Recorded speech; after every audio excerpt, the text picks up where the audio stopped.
Hey friends, Irene here. I wanting to shoot a quick video because something was reminded to me as I was walking down this trail. It's a little loud, there's a bridge right there. I'm home right now in Vancouver, British Columbia, but I was just in New York City teaching with Elia, our up and down workshop, and there was a topic that came up that I just was reminded of. A lot of our students were asking about connection and attachment and secure attachment and attunement to kids. And I won't get into the whole convo, maybe I'll write an article or a longer video on this, but it had to do with the importance of connecting to ourselves as caretakers of kids. It doesn't have to be kids, it could be pets, it could be our aging parents, it could be the person on the street.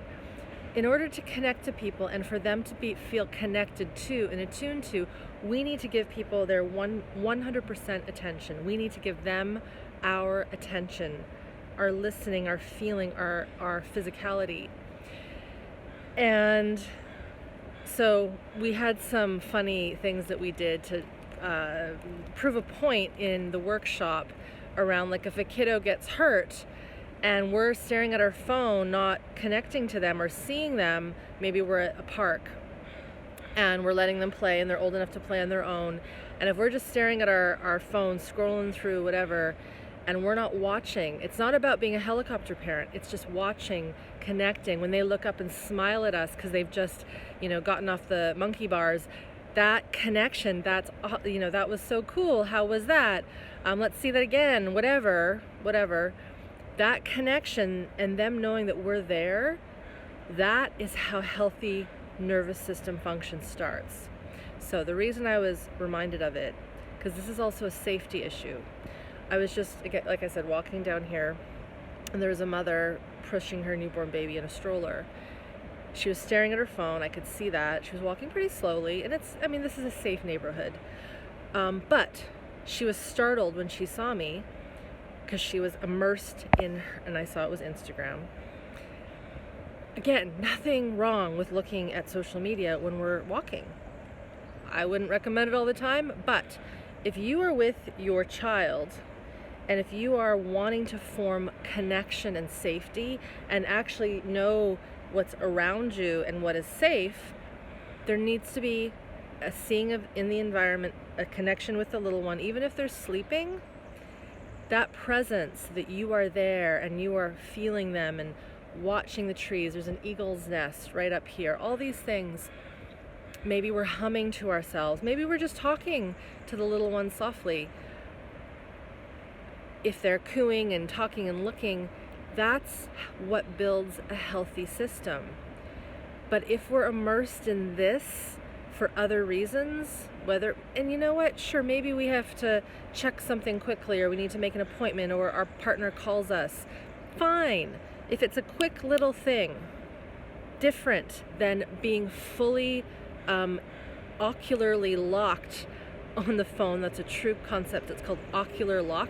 It's why kids, when they look at TV and phones, they go into a bit of a shutdown because they're mesmerized by what they're seeing. If we as the adult are doing that and we are meant to be connecting with our young, there's a problem. And I just had to convey that because this conversation came up last week. We're working with people who are disconnected from their bodies, disconnected from their environments, having trouble with, anxiety and various mental illnesses and body pains and aches and feeling anxious and socially awkward. And to heal that as adults, we need to get back into our movement. We got to get back into our body. Children have it naturally. And so whether it's a little baby, a toddler, a child, we want to foster that connection that they have with us and the environment around them. So I guess this is a long way of saying, if you've got little ones and you want to really help them, put away the phone, look at the phone when you get home, or tell them, I'm going to look at my phone right now for 2 seconds and I'll be back, right? But we want to really give them our attention, because if they don't feel that, they're going to feel that they are not important and that they need to do things to get our attention. And we could go down another rabbit hole about what kids do to get our attention. Use your imagination. So in other words, if you're ever walking in a beautiful area with anyone, if I was with my best friend or my colleague Ilya, I wouldn't be staring at my phone even if we were walking in silence. Wouldn't be nice, right? It wouldn't be nice. Feel how that would feel if you were with someone and they just were staring.